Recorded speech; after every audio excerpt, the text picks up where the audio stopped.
Hop, 66-savol. Natriy sulfat kristallak gidratidagi kislorodning massa ulushi 50% bo'lsa, oltin gurtning massa ulushi qancha? Biz birinchi natriy sulfat kristallak gidratini topib olamiz formulasini.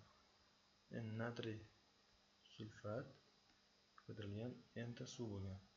Dastlab.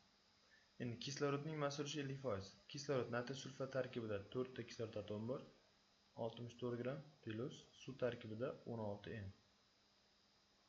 Bilamiz, natriy sulfatning massasi 142 plus suvning massasi 18 n. Natija 50%, ya'ni 0.5 ga. Xo'p, shu tenglamani ishlaymiz. 64 plus 16 n teng 142 ni 0.5 ga ko'paytirsam 71 plus 18 n ni 0.5 ga ko'paytirsam 9 n. Xo'p, ma'lumlar bir tomonga, noma'lumlar bir tomonga o'tadi.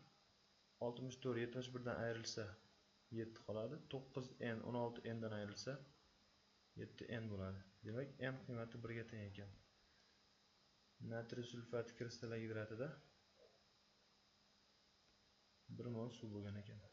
1 mol suv 18 gram. 1 mol natriy sulfat 142 gram. Ikkalasini qo'shsam umumiy massa 160 gram. Endi oltin gurtning massa ulushini so'rayapti. Oltin gurt 32 gram bor bizda. 32 ni 160 ga bo'lib 100 ga ko'paytirsak massa ulushi kelib chiqadi. 20%. B javob to'g'ri ekan bizda.